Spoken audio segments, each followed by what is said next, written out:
প্রিয় শ্রোতারা, আজ আমরা যাচ্ছি সিলেটের এক ভয়ঙ্কর কাহিনীর দিকে, যা শুনলেই শরীর শিউরে উঠবে। এক কিশোরকে শুধু চুরির অভিযোগে এমন নিষ্ঠুরভাবে হত্যা করা হয়েছিল যে পুরো দেশ কেঁপে উঠেছিল ক্ষোভে। এ যেন মানবতার ওপর সবচেয়ে ভয়াবহ আঘাত। এই ঘটনাই ইতিহাসে পরিচিত হয়েছে রাজন হত্যা মামলা নামে। সাল ছিল 2015। সিলেটের কুমারগাঁও এলাকায় 13 বছরের কিশোর রাজন সাইকেল নিয়ে বের হয়েছিল, কিন্তু ভাগ্য যেন তাকে এক অমানবিক পরিণতির দিকে ঠেলে নিয়ে যাচ্ছিল। কয়েকজন স্থানীয় লোক তাকে ধরে ফেলে, অভিযোগ তোলে সে নাকি সাইকেল চুরি করেছে। কিন্তু কি জানেন, অভিযোগ প্রমাণ করার আগেই তারা শুরু করে মধ্যযুগীয় নির্যাতন। রাজনকে তারা বেঁধে ফেলে একটি খুঁটির সাথে। লোহার রড লাঠি দিয়ে একের পর এক আঘাত করতে থাকে।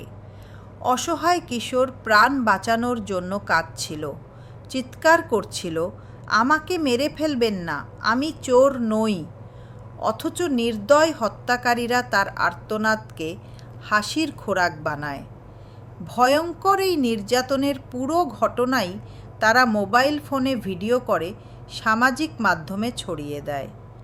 ভাবতে পারেন, একটি শিশুর প্রাণভিক্ষার আর্তনাদ তারা উপভোগ করছিল বিনোদনের মতো।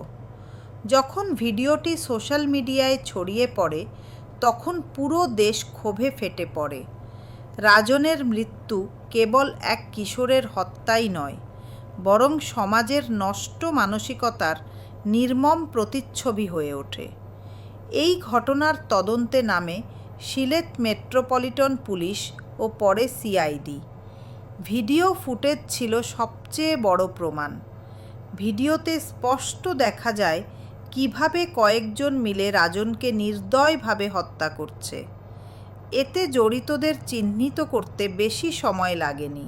মূল আসামি কামরুল ইসলাম দেশ ছেড়ে সৌদি আরবে পালিয়ে যায়, কিন্তু আন্তর্জাতিক পুলিশের সহযোগিতায় তাকে দেশে ফিরিয়ে আনা হয়।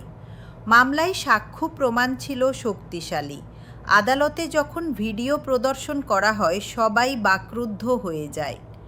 2016 সালে আদালত রায় দেয়, 4 জনকে মৃত্যুদণ্ড, কয়েকজনকে বিভিন্ন মেয়াদের সাজা।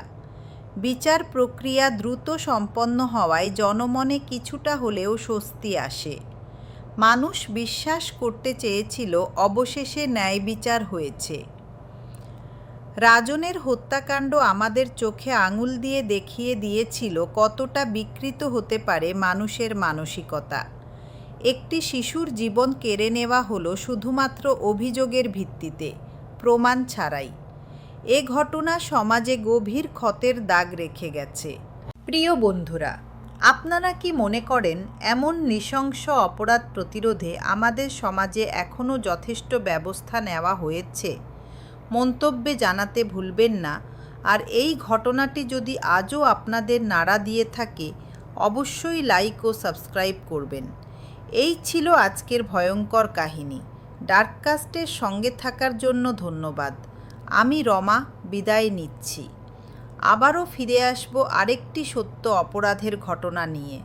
ততক্ষণ পর্যন্ত সতর্ক থাকুন, নিরাপদ থাকুন।